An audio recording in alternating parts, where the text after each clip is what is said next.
तो आज के लेक्चर में हम सीखेंगे alignment and distribution and strokes के बारे में।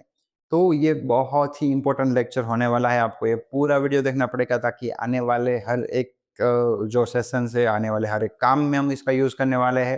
तो आप इसको स्किप मत कीजिएगा, आप पूरा का पूरा देखिए और अगर आपको कुछ याद नहीं रहता है तो प्लीज़ आप नोट पेन के साथ ही बैठिएगा। तो चलिए शुरू करते हैं। Welcome to the design live, मैं हूँ दिलीप सतवारा।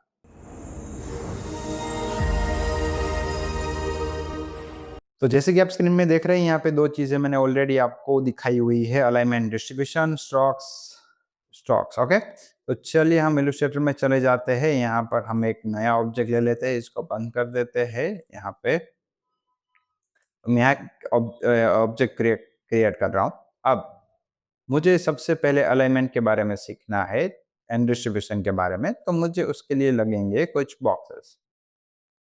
तो मैं यहाँ पे कुछ ऐसे बॉक्सेस ले रहा हूँ और उसको मैं कलर फिल कर देता हूँ और उसकी जो आउटलाइन है उसको मैं रिमूव कर देता हूँ। तो ये आ गया मेरा ऑब्जेक्ट। अब मैं यहाँ पे एक दूसरा ऑब्जेक्ट ले रहा हूँ और यहाँ पे इतने डिस्टेंस पे तीसरा ले रहा हूँ। अब मुझे अलाइनमेंट के बारे में सीखना है, तो अलाइनमेंट मुझे कहाँ मिलेगा? प्रॉपर्टीज में मिलेगा और यहाँ पे डॉट पे क्लिक करने के बाद यहाँ सब मिलेगा। और जैसे ही मैं यहाँ क्लिक करूंगा तो ये चला जाएगा। तो आप यहाँ से डायरेक्ट एक्सेस कर सकते हैं। और दूसरा, मैं आपको एक विंडो में से भी ला देता हूँ टेम्पररी, ताकि मैं यहाँ आपको सिखा सकूँ अच्छे से। तो ये पूरा सेट आप देख रहे हैं। ये सब अलाइनमेंट है और ये है डिस्ट्रीब्यूशन। तो डिस्ट्रीब्यूशन में ये इतने सारे जो 6 है ना, मुझे नहीं लगता इसका आपको ज़्यादा कुछ काम आएगा। आपको सिर्फ ये 2 डिस्ट्रीब्यूशन सबसे ज़्यादा काम आएंगे और ये सारे अलाइनमेंट्स। तो अलाइनमेंट मतलब क्या होता है? तो फॉर एग्जाम्पल ये तीनों अलग-अलग लाइन में है। तो अगर मुझे इन तीनों को एक ही लाइन में चाहिए, मुझे ये वाला ऑब्जेक्ट प्रेस करना है, हॉरिजॉन्टल अलाइन सेंटर। ये देखिए तीनों एक लाइन में हो जाते हैं, राइट? अब फॉर एग्जाम्पल ये तीनों है, इन तीनों को मुझे एक साइड लेफ्ट साइड अटैच चाहिए, तो मैं यहाँ से हॉरिजॉन्टली लेफ्ट अलाइन करता हूँ, राइट? ये देखिए सेंटर से सेंटर, लेफ्ट से लेफ्ट हो जाएगा। और लेफ्ट से ये मेरा अलाइनमेंट है। अब मैं एक काम करता हूँ, इस ऑब्जेक्ट को थोड़ा बड़ा कर देता हूँ ताकि मैं कुछ अच्छे से सिखा पाऊंगा। अब भी मेरे पास 3 ऑब्जेक्ट है। अब इसको मैं सेंटर प्रेस करूंगा तो तीनों सेंटर में है, तीनों लेफ्ट में है और तीनों राइट में है। और इस तरीके से मैं तीनों को कर सकता हूँ। अब इसको अच्छे से समझने के लिए इसको क्या करेंगे, रोटेट करेंगे।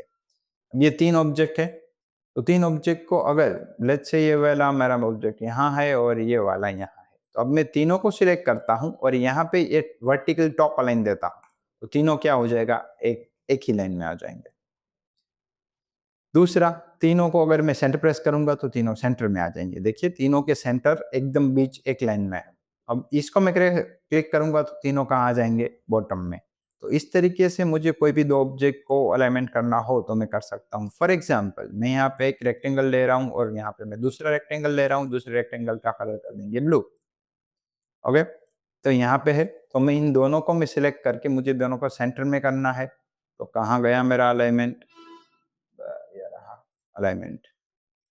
इसको जान लेते हैं। ये मेरा अलाइनमेंट है, सॉरी। तो ये दोनों को मैं सिलेक्ट करूंगा। देखिए मैं इन दोनों को, अब मुझे ऐसा चाहिए कि दोनों एक दूसरे के सेंटर में हो, तो मुझे पहले दोनों को बीच में लाया और यहाँ से मैं वर्टिकली भी बीच में लाऊंगा। तो देख मिला, मिला आपको दोनों बीच में। अब मैं लेफ्ट साइड करता हूँ तो ये लेफ्ट साइड, तो बीच वाला फिर ऐसा मूव होता रहेगा। देखिए टॉप में, सेंटर में, देखिए। तो इस तरीके से मैं कुछ भी चीज से, कुछ भी दोनों को अलाइन, जैसे अलाइन करना हो वैसे मैं अलाइन कर सकता हूँ। अब बात आती है जब डिस्ट्रीब्यूशन की, तो डिस्ट्रीब्यूशन बहुत ही सिंपल है। मैं यहाँ से आपको ब्लैक कर देता हूँ। Black is my favourite, okay? तो ये एक ऑब्जेक्ट है, फिर ये दूसरा, फिर ये तीसरा। तो अब ये 3 है। ओ सॉरी, वन मोर चीज रह गई है हमारी, मुझे एक चीज यहाँ पे अलाइन टू। तो यहाँ पे था अलाइन टू सिलेक्शन, यानी कि मैं इन तीनों को सिलेक्ट करता हूँ तो इसके जो तीनों सिलेक्ट है उसी एरिया में मुझे अलाइनमेंट हो जाते हैं। पर जब मैं ये 3 सिलेक्ट है और मैं यहाँ पे अलाइन टू आर्टबोर्ड कर देता हूँ, यानी कि मेरा ये आर्टबोर्ड है ये वाला, इसके साथ अलाइन करना है। यानी कि अब मेरे जो ऑब्जेक्ट है ना वो तीनों यहाँ पे साथ में नहीं होंगे, यहाँ पे होंगे। देखिए हुआ। अगर मैं राइट अगर मैं कंट्रोल Z प्रेस कर रहा हूँ और अगर मैं लेट्स से तीनों को मैं राइट अलाइन करता हूँ, तो तीनों इसके अलाइनमेंट में नहीं, यहाँ पर अलाइन होंगे। ये देखिए हुआ। तो आप इस तरीके से पर्सपेक्टिव, अगर आपको तीनों को इंडिविजुअली अपने एक दूसरों के साथ करना है तो भी कर सकते हैं, और अगर आपको पेज के साथ करना है तो भी कर सकते हैं, राइट। और उसके बाद है कि ये की ऑब्जेक्ट, अगर मैं कोई ऑब्जेक्ट सिलेक्ट कर लेता हूँ की ऑब्जेक्ट, तो उसके अकॉर्डिंग मुझे मेरा अलाइनमेंट होता है। एक एक ऑब्जेक्ट यानी कि जो मैं पहला वाला होता है उसके अकॉर्डिंग मैं सिलेक्शन में कर सकता हूँ। जो भी मेरे दूसरे है ऑब्जेक्ट वो उसके अकॉर्डिंग अलाइनमेंट में ऊपर नीचे होते रहेंगे। ओके, अब उससे आगे बढ़ते हैं डिस्ट्रीब्यूशन। तो डिस्ट्रीब्यूशन एक बहुत मस्त चैप्टर है, आई लव इट। तो जैसे कि आप देख रहे हैं इसमें तीनों के बीच में स्पेसिंग थोड़ी अलग है, यहाँ पे कम है, यहाँ पे ज्यादा है। तो जैसे ही मैं वर्टिकली डिस्ट्रीब्यूट करता हूँ, तो ये देखिए पेज के अकॉर्डिंग हो रहा है। पेज के अकॉर्डिंग डिस्ट्रीब्यूशन सिखाने में थोड़ा हार्ड रहेगा, मैं अलाइन लिस्ट में कर देता हूँ। तो ये देखिए तीनों कहाँ गए, तीनों के बीच में सेम स्पेस आ गई, इसको अलाइनमेंट सेम कर देता हूँ। तो इसका मतलब क्या है कि तीनों एक लाइन में है, मतलब यहाँ से एक लाइन, यहाँ से दूसरी लाइन और यहाँ से तीसरी लाइन। तो ये तीनों लाइन के अकॉर्डिंग अलाइनमेंट करेगा ये, राइट। देखिए फॉर एग्जाम्पल मैं एक ऑब्जेक्ट एक लाइन यहाँ पे ड्रॉ करता हूँ तो आपको ज्यादा अच्छे से पता चलेगा। ओके, इसके स्ट्रोक का मैं ब्लैक कलर कर देता हूँ। ओके, ये हो गया। ये देखिए अब मैं क्या करता हूँ, इन तीनों को एक बार फिर से करके दिखाता हूँ। यहाँ से जैसे ही मैं इसको प्रेस करूंगा और सेंटर लाइन भी कर देता हूँ, तो देखिए तीनों को ये टॉप लाइन के बराबर उसने किया है। अब फॉर एग्जाम्पल मैं इसको सेंटर में रखता हूँ, इसको भी मैं सेंटर में रखता हूँ, इसको ऐसा रखता हूँ। तो अब जैसे ही मैं इसको प्रेस करूंगा तो ये सेंटर में अलाइन होंगे, ये यहाँ से वर्टिकली डिस्ट्रीब्यूट सेंटर, देखिए ये रहा, देखिए सेंटर के अकॉर्डिंग दिख रहा है आपको। तो अगर आपको एक यहाँ से जो ऑब्जेक्ट है आपको उनके सेंटर्स को अलाइन करना है या फिर उसकी जो टॉप है उसको अलाइन करना है, तो अब आपको डिफरेंस अब पता चलेगा। देखिए अब मैं लेट्स से यहाँ पे ले रहा हूँ, तो ये दोनों ऑब्जेक्ट इसके टॉप पे है। अब मैं तीनों को अलाइनमेंट करता हूँ, देखिए यहाँ पे क्या हो रहा है, स्पेसिंग आपको ऐसा लग रहा है कि ये जो तीनों की जो स्पेसिंग है ना, यहाँ पे क्या बोलते सॉरी, यहाँ पे तीनों के बीच में स्पेसिंग ज्यादा कम है, आपको ऐसा लग रहा है, पर तीन अलाइनमेंट है उसकी टॉप लाइन के अकॉर्डिंग। देखिए इसकी जो टॉप लाइन है, देखिए तीनों है ना सेम जगह पे तीनों, तो इसकी हाइट यहाँ से चालू होगी, देखिए यहाँ से, इसकी यहाँ से, इसकी यहाँ से। सेम वे लेट्स से मैं इसको तीनों को सेंटर में अलाइनमेंट करता हूँ, ये देखिए सेंटर। तो अब आपको क्या मिलेगा कि इन तीनों के जो सेंटर्स है, तो मैं लेट्स से यहाँ पे ले लेता हूँ, इसका यहाँ पे और इसका यहाँ पे, देखिए तो तीनों के जो सेंटर्स है वो लाइन के अकॉर्डिंग है, यहाँ पे पता चला आपको। तो उससे क्या फर्क पड़ता है कि इसके सेंटर अलाइन होते हैं, उसमें ये इसका जो टॉप बार होता है वो अलाइनमेंट होता है, सेम इसमें बॉटम अलाइन होता है। देखिए अगर मैं यहाँ पे इसको और भी छोटा कर देता हूँ, तो अब ये तीनों क्या होगा, बॉटम अलाइन होंगे, सॉरी इनको ही सिलेक्ट करूंगा, बॉटम अलाइन होंगे। तो इस तरीके से अलग अलग मेरे डिस्ट्रीब्यूशंस काम करते हैं। अब वर्टिकल और डिस्ट्रीब्यूशन सीख लेते हैं। ये मेरे पास तीन ऑब्जेक्ट है, इस तीन को अब मैं हटा देता हूँ। तो इन तीनों को लेट्स से मुझे डिस्ट्रीब्यूट करना है कि तीनों मुझे पहले, अगर आपको ऐसा है तो मैं तीन यहाँ पे ऐसे कर देता हूँ, तो इसमें ज़्यादा सीखने को मिलेगा। तो तीनों के बीच में स्पेसिंग अलग है, तीनों को साथ में करना है, फिर तीनों को सेंटर में और तीनों को राइट साइड, ये इसमें फिर चेंज नहीं होता। आप देखिए यहाँ से कर सकते हैं। तो सेंटर में तो ठीक है, सेंटर में अब मैं इन तीनों को यहाँ रख रहा हूँ, नीच वाले ऑड को। तो अब मैं सेंटर में करता हूँ, तो देखिए ये इस सेंटर से इस सेंटर तक, इसको ये कर देते हैं, यहाँ से इस सेंटर का जो अंतर है उतना ही इसका इस सेंटर का अंतर होगा। पर जब मैं इसको लेफ्ट अलाइन करता हूँ तो क्या होगा, यहाँ पे एक लाइन होगी, एक लाइन यहाँ पे होगी और एक लाइन यहाँ पे होगी, तो तीनों लाइन के बीच में डिस्टेंस सेम होगा। अगर मैं राइट साइड अलाइन करता हूँ तो एक लाइन यहाँ पे होगी, एक लाइन यहाँ पे होगी, एक लाइन यहाँ पे होगी, ये जैसे आप इसमें देख रहे हो ऑब्जेक्ट के राइट साइड वाले में, तीनों की जगह पे सेम होगी।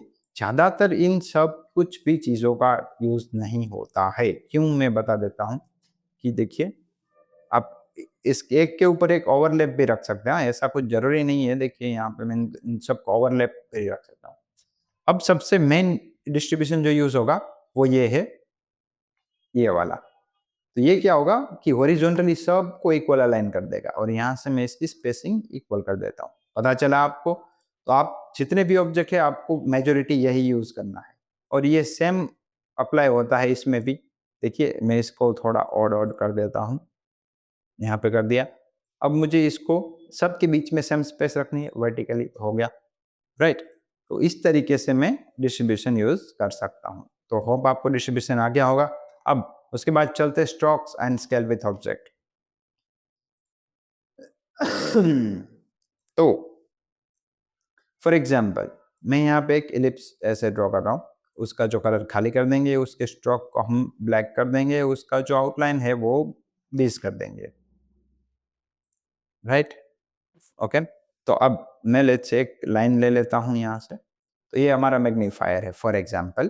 तो जब मैं इसको छोटा करता हूँ तो देखिए इसकी एजेस कितनी मोटी हो चुकी है और जब मैं उसको बहुत बड़ा करता हूँ, ये देखिए, तो ये पतली हो जाती है। तो मैं जब कभी भी मैं कोई ऑब्जेक्ट बनाता हूँ और उसमें आउटलाइन यूज़ करता हूँ, ये वाली आउटलाइन, तो मुझे कंपल्सरी प्रॉपर्टीज़ में जाना है और यहाँ पे scale corners and scale stroke and effects को एक्टिवेट रखना है। जब मैं इसको एक्टिवेट रखूँगा तो देखिए जब मैं छोटा करूँगा तो भी मेरी डिज़ाइन सेम रहेगी और जब मैं उसको बहुत बड़ा करता हूँ तो भी मेरी डिज़ाइन सेम रहेगी। देखिए डिफ़रेंस अगर आपको देखना है तो मैं यहाँ पे आपको दिखा देता हूँ। ये मेरा मेन ऑब्जेक्ट है यहाँ पे, ओके। अब मैं यहाँ पे इन दोनों को पहले डीएक्टिवेट कर देता हूँ और यहाँ पे बाजू में लेकर, यहाँ पे बाजू में कॉपी लेकर उसको छोटा कर देता हूँ, ठीक है? और इसका मैं वापस से एक डुप्लीकेट लेकर इसको बड़ा कर देता हूँ, ठीक है? और इसको मैं यहाँ पर एक डुप्लीकेट ले लेता हूँ देखने के लिए, कंपैरिजन के लिए। मैं यहाँ इन दोनों को स्केल को, स्ट्रोक को, कॉर्नर्स को एक्टिवेट रखता हूँ। तो जब मैं यहाँ डुप्लीकेट लेता हूँ उसको, तो ये देखिए, और जब मैं इसको इसको मैं यहाँ पर बड़ा करता हूँ, तो आपको पता चला जब मैंने ऑब्जेक्ट बड़ा किया तो ऑटोमेटिक बड़ा हो गया। तो जब मैं इसको ज़ूम करूँगा तो उसका जो मुझे रेशियो डेप्थ सही दिखेगा, इसका भी सही दिखेगा। पर इसमें देखिए, जैसे मैं ज़ूम करता हूँ तो ये मोटा-सा दिख रहा है, ये पतला-सा दिख रहा है और ये बहुत एवरेज ठीक-सा दिख रहा है। तो इस तरीके से डिफ़रेंस होता है। अब उससे थोड़ा इम्पोर्टेंट चीज़ पे चलते हैं, स्ट्रोक्स। तो मुझे उसके लिए एक रेक्टेंगल की ज़रूरत पड़ेगी, तो मैं एक स्ट्रोक यहाँ पे ले लेता हूँ, तो आपको अच्छा आसानी से पता चलेगा। विंडोज़ में जाएँगे, नीचे, नीचे, नीचे, नीचे, नीचे, नीचे, नीचे, नीचे जाएँगे, यहाँ पे स्ट्रोक्स मिल जाएगा आपको, ये रहा। तो ये आ गया आपका स्ट्रोक्स। कलर को हाइड कर देंगे, ये आपका स्ट्रोक्स है। तो स्ट्रोक में आपको यहाँ पे शायद ऐसा ऑप्शंस नहीं दिखने को मिलेगा, तो यहाँ से हाइड ऑप्शंस होता है, यहाँ से आपको शो ऑप्शंस करना है। तो अब सबसे पहले मैं यहाँ चलता हूँ। तो ये ऑब्जेक्ट में आप देख रहे कि यहाँ पे जो एक बीच में लाइन है और स्ट्रोक है वो उसके आजू-बाजू में है, लाइन के आजू-बाजू में, बराबर? तो यहाँ से मैं 2 चीज़ें आपको सिखाना चाहूँगा, एक ये वाली चीज़, बराबर? तो ये जो कैप है ना, कैप ये वाले, तो ये कैप वाले जो ऑप्शंस है, वो सिर्फ़ एंड पॉइंट्स पे काम करते हैं। तो इसमें एंड पॉइंट जैसा है नहीं, इसमें लूप है पूरा, यहाँ से यहाँ, यहाँ से यहाँ, यहाँ से यहाँ। एंड पॉइंट इसमें हम ज़्यादा समझ पाएँगे। तो ये जो मेरी लाइन है वो एकदम फिलहाल चौरस टाइप दिख रही है। पर जब मैं इसके ऊपर क्लिक करूँगा तो यहाँ पे उसके जो स्ट्रोक है वो राउंड होकर घूम के जाएँगे, जो लुक में अच्छे आते हैं। और अगर मुझे राउंड कॉर्नर्स नहीं चाहिए यहाँ पे, तो मैं यहाँ पे रेक्टेंगल भी यूज़ कर सकता हूँ इस तरीके से, राइट? तो ये हो जाता है कैप में। अब इसके ऊपर आ जाता है कि जब कोई क्लोज़ लूप हो तो जब क्लोज़ लूप हो, तो यहाँ से जब मैं इसके ऊपर क्लिक करूँगा तो इसके जो कॉर्नर्स है वो राउंड हो जाएँगे और यहाँ से अगर कॉर्नर कटे हुए चाहिए तो इस तरीके से आप सिलेक्ट कर सकते हैं अपनी चॉइस के अकॉर्डिंग, राइट? अब स्ट्रोक, तो जैसे स्ट्रोक यहाँ पे है तो बीच में जब पहले यहाँ पे 17 है उसकी जगह पे मैं यहाँ से लेट्स से 17 की जगह पे कितना कर देता हूँ, 17 की जगह पे लेट्स से 30 कर देता हूँ। देखिए दोनों साइड स्ट्रोक बढ़ रहा है, अंदर और बाहर, राइट? मैं वापस कंट्रोल जेड कर रहा हूँ। अब मैं क्या कर रहा हूँ कि ये जो स्ट्रोक है ना, तो यहाँ ये पॉइंट से क्या होता है, इनसाइड स्ट्रोक। तो यहाँ से क्या था कि मेरा स्ट्रोक दोनों साइड आधा-आधा डिस्ट्रीब्यूट था। पर जब मैं ये ऑप्शन सिलेक्ट करता हूँ, तो मेरे जो ये लाइन है उसके अंदर ही स्ट्रोक रहेगा। ये देखिए अंदर। अब जब मैं 17 की जगह पे 30 कर रहा हूँ, तो वो सिर्फ़ अंदर ही बढ़ेगा, बाहर की साइड नहीं बढ़ेगा। अब उसके बाद आ जाते हैं बाहर की साइड। ये जो मेरी लाइन थी उसका स्ट्रोक वहाँ से बाहर ही रहेगा। अब लेट्स से मैं यहाँ से 30 करूँगा तो स्ट्रोक मेरा बाहर की साइड ही जाएगा, राइट? होप आप समझ गए होंगे कि ये स्ट्रोक किस तरीके से काम करता है। बाहर अंदर कोई भी आप ले जा सकते हैं। अब उसके बाद है डैश लाइन। तो जब मैं ये ऑब्जेक्ट को सिलेक्ट करता हूँ और यहाँ से डैश लाइन को सिलेक्ट करता हूँ, तो मुझे यहाँ पे ऑप्शंस मिल जाते हैं कि मुझे ये इस तरीके से किस तरीके से मुझे कैसा डैश लाइन चाहिए। देखिए मैं इस तरीके से इसको सिलेक्ट किया तो मैं यहाँ से सिलेक्ट कर सकता हूँ। अब लेट्स से ये मेरा डैश लाइन है, तो डैश लाइन का जो कोना है वो मुझे वहाँ पे एक एरो चाहिए क्या? इसका जो है ना वो बहुत ज़्यादा है स्ट्रोक, तो मैं यहाँ पे लेट्स से 5 कर देता हूँ स्ट्रोक। तो अब देखिएगा। तो जैसे ही ये एरो है तो मुझे यहाँ से चूज़ कर सकता हूँ कि इस साइड मुझे क्या ले जाना है। लेट्स से मुझे इस साइड ऐसा एरो ले जाना है। तो ये पेन टूल में भी काम करता है। फॉर एग्ज़ाम्पल पेन टूल है, ये देखिए।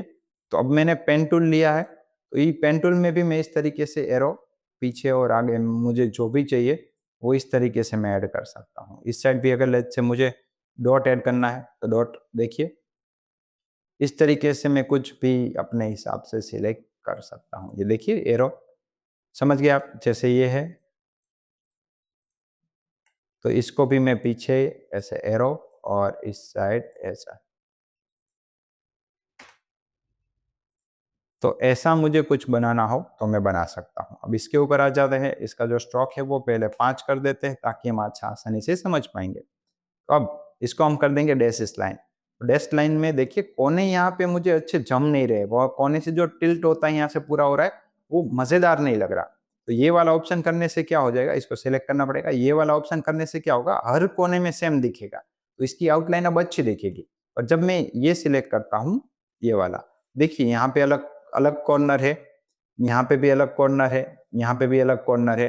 तो वो क्लोज़ शेप के लिए अच्छा नहीं है, उसके लिए हमें ये वाला सिलेक्ट करना है। तो क्या लुक में ये बहुत अच्छा आता है। अब इसमें आप यहाँ बढ़ा सकते हैं कि डेसिस मुझे लेट्स से 50 डेसिस चाहिए, तो यहाँ पे आपको 50 की स्ट्रेंथ वाले डेसिस मिल जाएँगे। यहाँ पे आपको 2 वाले चाहिए, तो इस तरीके से आपको छोटे-छोटे डेसिस मिल जाएँगे। यहाँ पे आप 3, तो आप यहाँ पे आप सॉरी इसको सिलेक्ट करना पड़ेगा। यहाँ पे लेट्स से 5 करता हूँ। तो इस तरीके से आपको जो लेंथ है उसके अकॉर्डिंग आप वहाँ पे डेसिस यूज़ कर सकते हैं। यहाँ पे इसका प्रोफाइल का ज़्यादा हम अभी फ़ोकस नहीं करते हैं। तो होप आपको इस लेक्चर में स्ट्रोक्स और अलाइनमेंट डिस्ट्रीब्यूशन बहुत अच्छी तरीके से सीखने को मिला होगा। और अगर आपने हमारा कोरल ड्रॉ का लेक्चर नहीं देखा है तो वो आप देख सकते हैं। उसमें बहुत अच्छी तरीके से सब चीज़ें सिखाई गई है और वो बहुत आसान है थोड़ा इलस्ट्रेटर से भी। तो यहाँ से आप क्लिक करके आप अपना वीडियो देख सकते हैं। और अगर आपको वीडियो में से सीखने को मिल रहा है तो आप हमारे चैनल को प्लीज़ सब्सक्राइब करें। मिलते हैं अगले वाले लेक्चर में। Thank you so much.